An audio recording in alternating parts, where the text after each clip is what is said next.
Good morning, and we are in section 104, and we are now on the last little bit of it.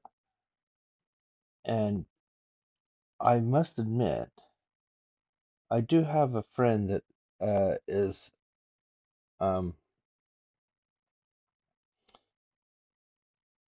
an accountant, and I think he probably jumped for joy reading 104 for all the different things that they talk about. Uh, but there's also a lot in here that I found interesting as well. Uh, So we've talked about them receiving their stewardships and who got what and everything like that. Now we're going to talk about the treasuries. Where do they put the money and for what reason? And ye shall prepare for yourselves a place for a treasury and consecrate it unto my name. Uh, so this is going to be for sacred funds only. And ye shall appoint one among you to keep the treasury, and he shall be ordained unto this blessing. And there shall be a seal upon the treasury, and all sacred things shall be delivered into the treasury. Now, taken at that point, you're thinking sacred things. Uh, you're picturing like um, the sacred shroud or the the goblet or something that Jesus drank from or something like that that you might find in um, like the Catholic Church or something that is like sacred like that. And maybe there was things, items, but you know, let's see what they think a sacred thing is, and we'll get to it in a couple of verses, um, or next verse, and. Uh, And all sacred things shall be delivered into the treasury, and no man among you shall call it his own, or any part of it, for it shall all belong to you with one accord. And you might add, it belongs to the Lord. So it's important we know that this is sacred funds set apart for a reason. None of these men can use it for themselves, can't call it their own, can't uh, use it for themselves. I give it unto you from this very hour, and now see to it that ye go and make use of the stewardship, there's that word again, which I have appointed unto you, exclusive of the sacred things, there's the sacred things again, for the purpose of printing these sacred things, as I have said. Printing. What are they printing? They're printing the scriptures, and they're getting ready to print the Book of Commandments, or as we will know it, the Doctrine and Covenants. These are the sacred things they're talking about. The very scriptures we're reading now are the sacred things that was to be put in this treasury. It was important to keep them safe. It was important to keep them where they could um, use them and to print those things. And the funds that went into there was the funds they used for that. And I doubt that's the only thing. I would think that most of the building of the temple fund would have come out of this sacred fund. Um, and in our day, the sacred things that we have come from our tithing. I've worked as a ward clerk for several years in the ward, and also on a bishopric. Um, and we consider the sacred funds that come in, the tithing, and we see those as sacred and that they should be treated as such and never just used for the sake of using them. We needed to look at it as this is has been entrusted to us, and how are these funds being used? Is it for the salvation of man? Is it for helping, uh, for the perfecting of the saints? All these different things. Um, and so we were concerned to make sure that the funds, the tithing, the fast offerings, and any other donations were sacred, and they went into a fund that we did not call our own or any other person called their own. That was not ours, it was the Lord's. And we used it for those sacred privileges. And at this point, it was for the purpose of printing the scriptures, the sacred scriptures. And the avails, or the profits of the sacred things, shall be had in the treasury, and a seal shall be upon it, and it shall not be used or taken out of the treasury by any one, neither shall the seal be loosed which shall be placed upon it, only by the voice of the order, or by commandment.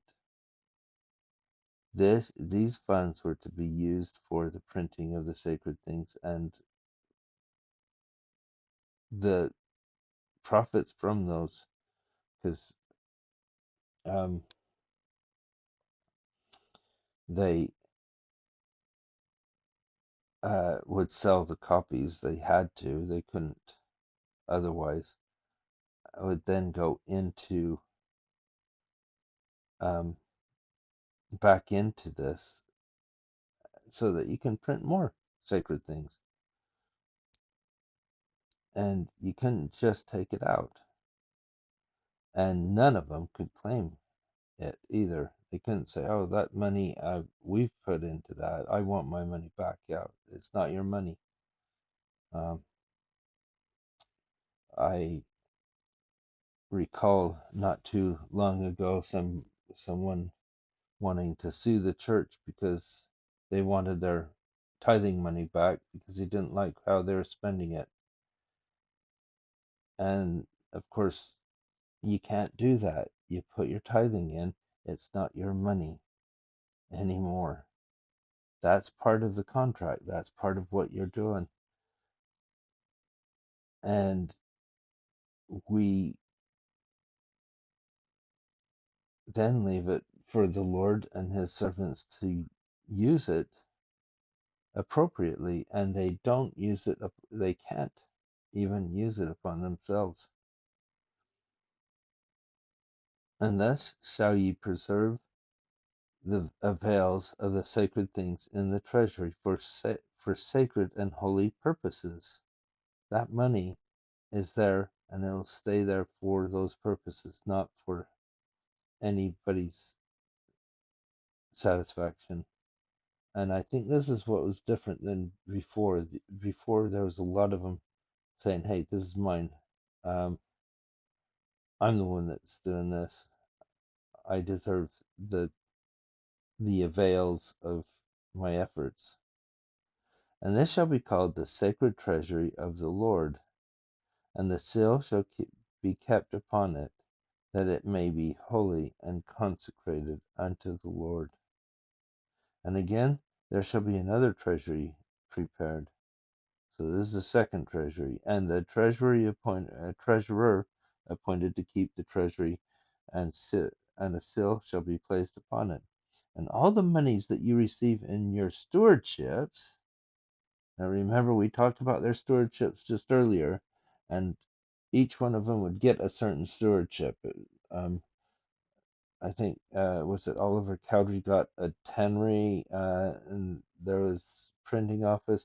There's other things that were given as stewardships, they could run the business and things like that, the stewardships that they were given, and um, make money from it however they want. But listen to how they do. All the monies that you receive in your stewardship by improving upon the properties which I have appointed unto you, in houses or lands, or in cattle, or in all things, save it be the holy and sacred writings.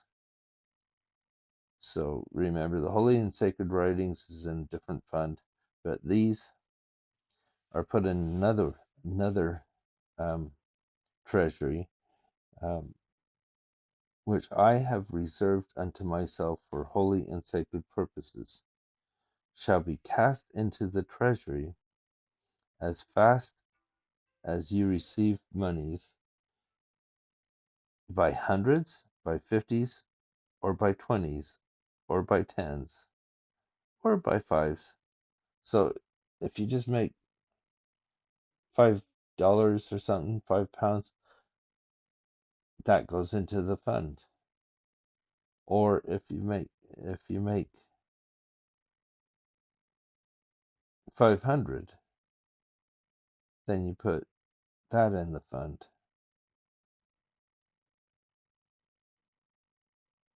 Um, and then, so what are they going to do with this? Or in other words, if any man among you obtain $5, let him cast them into the treasury. Or if he obtain 10, 20, 50, 100, let him do likewise. I just kind of said that, didn't I? Let not any among you say that it is his own, for it shall not be called his, nor any part of it. So again, you put it in, then you do not say, hey, I put this in, this is my money to dictate what. No, it is not called his own, any part of it. It's the Lord's. And there shall not any part of it be used or taken out of the treasury only by the voice and common consent of the order. So they have to all agree that this is what's going to happen. And if they don't, then you don't get that money out. And this shall be the voice and common consent of the order, that any man among you say to the treasurer, I have need of this to help me in my stewardship. There's the word stewardship again. If it be $5, if it be $10, $20, $50, or 100, going backwards, if you need $5, it's there. But that's because you guys paid in that money, and the treasurer shall give unto him the sum of which he requires to help him in his stewardship. But notice that still having to go through the council, and the council will then um, help you out, or um, give you the funds for whatever you need it for in your stewardship, until he be found a transgressor, and it is manifest before the council in the order plainly that he is an unfaithful and unwise steward. So you still have to show um, prudence. I don't know if that's the right word. Uh, use them in the right way. You can't just, hey, I want this, and then be the prodigal son and run off somewhere and with all the money. No. Uh, if they're found unfaithful, then they can't get into those funds. That's just how it is. You can't have an unfaithful person dumping in, uh, getting into funds that they shouldn't be allowed to. Makes sense. But so long as he is in full fellowship, and is faithful and wise in his stewardship, this shall be his token unto the treasurer, that the treasurer shall not withhold. So, two things are happening here. He's showing his faithfulness in his stewardship, and um, the council has found him worthy to be able to get the money. Um, but in case of transgression, the treasurer shall be subject unto the council in the voice of the order. And and in case the treasurer is found an unfaithful and unwise steward, he shall be subject to the council and voice of the order, and shall be removed out of his place, and another shall be appointed in his stead. So even the treasurer isn't above this. They must be true and faithful as well. And again, verily I say unto you concerning your debts, behold, it is my will that you shall pay all your debts. This is just as true today as it is then. And we should look to do that in all aspects that we can. Sometimes we have to go into debt, but we should do all we can to pay those debts. And it is my will that you shall humble yourselves before me and obtain this blessing by your diligence and humility and the prayer of faith. So I like the fact that it says diligence, humility, prayer of faith. Now look how many times they say this again. Inasmuch as you are diligent, humble, and exercise the prayer of faith, behold, I will soften the hearts of those whom you are in debt, until I shall send means unto you for your deliverance. So,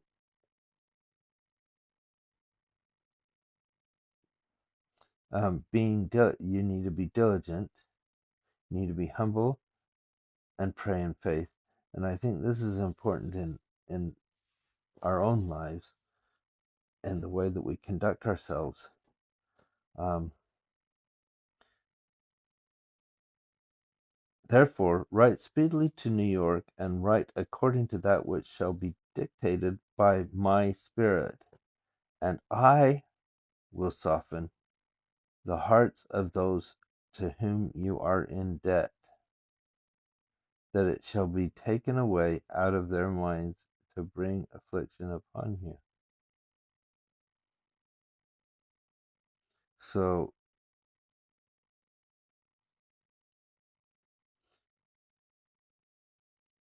I think it's important that we see here that um, because of their humility and prayer and faith, they're able to do this. Insomuch as you're humble, again, faithful, again, and call upon my name, behold, I will give you the victory. I give unto you a promise that you shall be delivered this once out of your bondage, inasmuch as you have obtained a chance to loan money by hundreds or thousands, even until you shall loan enough to deliver yourselves from bondage. It is your privilege. Remember, this is once, and pledge the properties which I have put into your hands, this once, by giving your name by common consent, or otherwise, as it shall seem good unto you.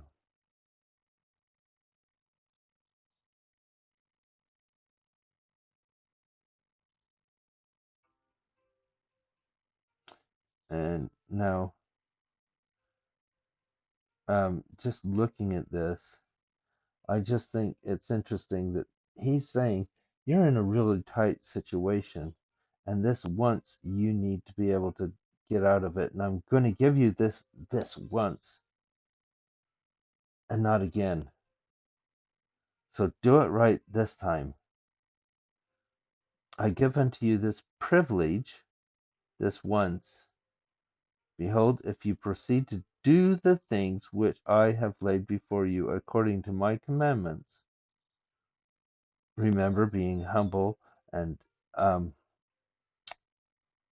call upon the Lord and be faithful. Those are the things that they need to do.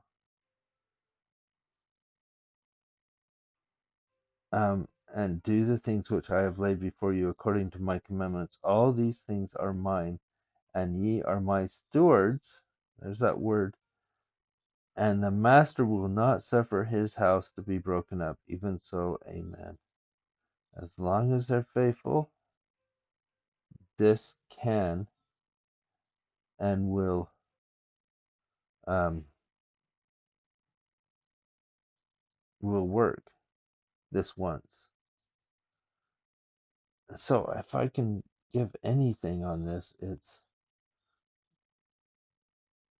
the Lord wants us to look at our finances and be good with our finances and be humble and faithful and pay our tithing and so forth.